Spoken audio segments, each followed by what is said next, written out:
Okay, Article 7 is a zoning bylaw amendment to the mixed-use overlay district regarding to a clarification on inclusionary zoning to add the underlined and bolded language. This article clarifies in the mixed-use overlay that the currently permitted projects located at 50 Westford Road and 150 Westford Road, also known as Flint's Corner, which were permitted prior to the passage of the inclusionary zoning bylaw, are not subject to the inclusionary zoning bylaw. And again, there's been a lot of talk about 50 Westford Road. At this point, it looks like that would affect both of the mixed-use overlay projects, 50 Westford and 150 Westford Road. And I did just want to clarify, because there's been a lot of confusion about why this is coming forward and what it really means. And I just wanted to mention that this is really clarifying what we stated at the special town meeting in December. And just so you know, I'm not just making that up. This is an actual slide I pulled from the town meeting presentation. Today, I went back and looked at the town meeting presentation. I highlighted it in red. The units already permitted will not be subject to the bylaw. We put it right in our presentation. I put the timestamp on here. If you go look at the video, we had our planner, Danielle Mucciaroni, at the time talk about this, read this off, and mention that the currently permitted projects aren't going to be subject to the bylaw. It's only going to be future projects. The problem was it wasn't written into the bylaw. We said it, we put it in the PowerPoint, we thought that's what was going to happen, but it turns out it wasn't actually written in there that they'd be exempt. So what that means is these two projects that the town put a lot of time and effort into developing, into identifying areas outside of the residential neighborhoods that would be good for this type of mixed-use development, blend of residential and commercial. That's out of the neighborhoods. This puts those projects at risk because of a simple oversight, basically. So without boring you with all the details, the Tyngsboro Commons project at 50 Westford Road is going to bring in significant permit fees, $1.6 million, about $2.5 million in sewer betterment fees, a traffic light, and then about $680,000 a year in property taxes. So a lot of money up front, but also over 10 years, about $11 million.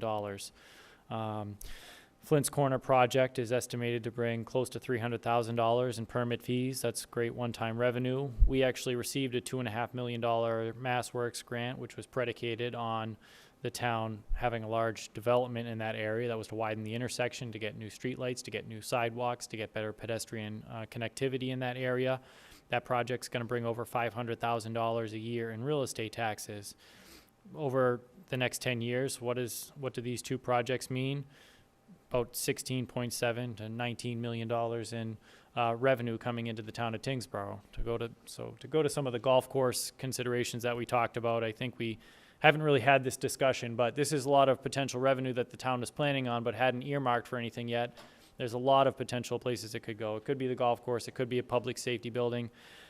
All of the numbers are one time, except for the real estate tax revenues are based on 10-year projections. So the $6.8 million is over 10 years and the $5.3 million is over 10 years. So it's basically $1.2 million annually. Nope, that's over 10 years. Yeah.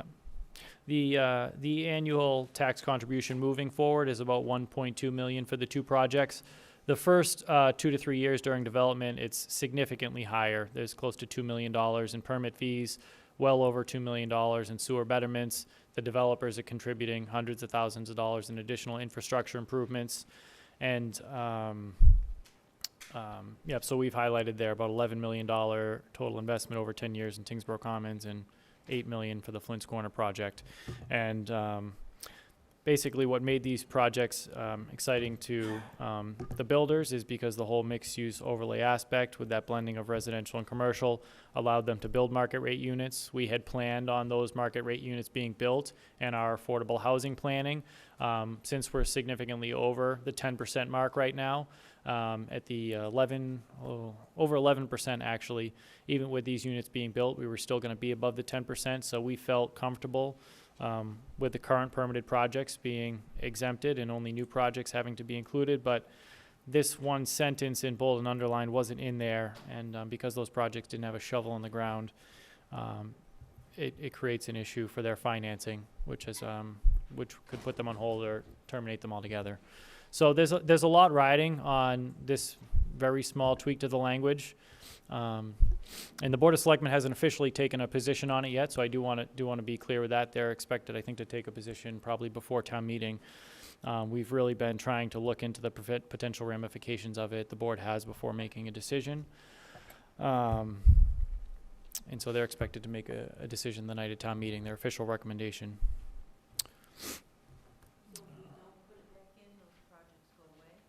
That's our understanding, correct. These two projects likely, I would say highly likely, don't happen for a very long time, or projects that come back are much different and on a much smaller scale likely. Yeah. Two items up here. If you look at the sewer betterment fee of almost, well, 2.45 million. So there was a vote on the zoning board.